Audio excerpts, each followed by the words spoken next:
అబ్బో ఇక్కడ కేజీ చీరలు కొంటే అర కేజీ చీరలు ఫ్రీ అంట. మంగళ్య షాపింగ్ మాల్ కేజీల్లో సేల్, టన్నుల్లో ఆనందం. మహారాష్ట్రతో పాటు తెలంగాణలో కురిసిన భారీ వర్షాలకు గోదావరి వరద ప్రవాహం కొనసాగుతోంది. ప్రత్యేకించి భద్రాచలం దగ్గర ఏడాది తొలిసారి 3వ ప్రమాద హెచ్చరిక స్థాయిని దాటింది. గోదావరికి పోటెత్తుతున్న వరదతో నిన్న ఉదయం 11 గంటలకు భద్రాచలం దగ్గర 56 అడుగుల స్థాయిని తాకింది. అయితే ఎగువ నుండి ప్రవాహాలు తగ్గడంతో గోదావరి నీటి మట్టం 47 అడుగులకు చేరుకుంది. అటు గోదావరి వరద ప్రవాహంతో భద్రాచలం పరిధిలోని లోతట్టు ప్రాంతాలు జలమయమయ్యాయి.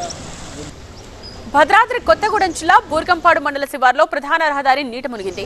సారపాక, నాగినేని ప్రోలు, రెడ్డిపాలెం గ్రామాల మధ్య రాకపోకలు నిలిచిపోయాయి. బూర్గంపాడు నుండి ఏపీలోని కుక్కునూరు వెళ్లే మార్గం మూతపడింది. మొండికుంట, భద్రాచలం మార్గంలోని అన్నారం, కమలాపురం గ్రామాల మధ్య రాకపోకలు నిలిచిపోయాయి. అస్పాపురం మండలంలోని పలు గ్రామాలను వరద ముంచెత్తింది. నివాసాలు ముంపుకు గురయ్యాయి. అలర్ట్ అయిన అధికారులు ఆయా గ్రామాల్లోని ముంపు బాధితులను పునరావాస కేంద్రాలకు తరలించారు. వందల ఎకరాల్లో పంట పొలాలు నీట మునిగాయి.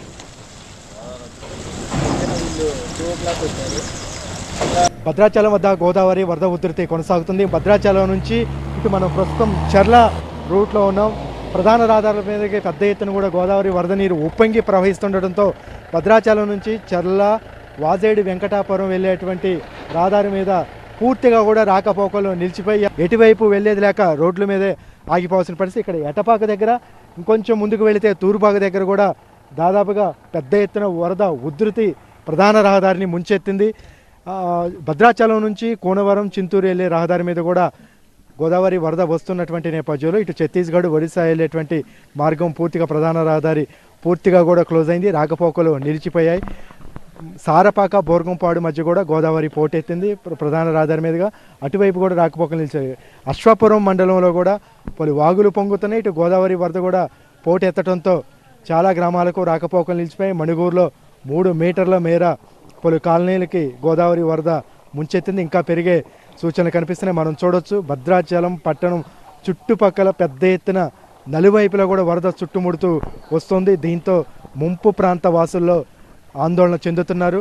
నిన్నటి నుంచి గంటకు వరద ఉధృతి పెరుగుతూ వస్తుంది. ఒక్కసారిగా నిన్న ఉదయం మొదటి ప్రమాద హెచ్చరిక దాటి రాత్రి వరకు 3వ ప్రమాద హెచ్చరిక దాటింది. ఇటు గోదావరి పరివాహక ప్రాంతంలో భక్తులు కానీ స్థానికులను ఎవరూ వెళ్లకుండా బ్యారికేడ్స్ ఏర్పాటు చేశారు. గజేతగాలను ఏర్పాటు చేశారు. పటిష్టమైనటువంటి భద్రత ఏర్పాటు చేశారు. మొత్తం గోదావరి పరివాహక ప్రాంతంలో 48 పునరావాస కేంద్రాలు ఏర్పాటు చేశారు.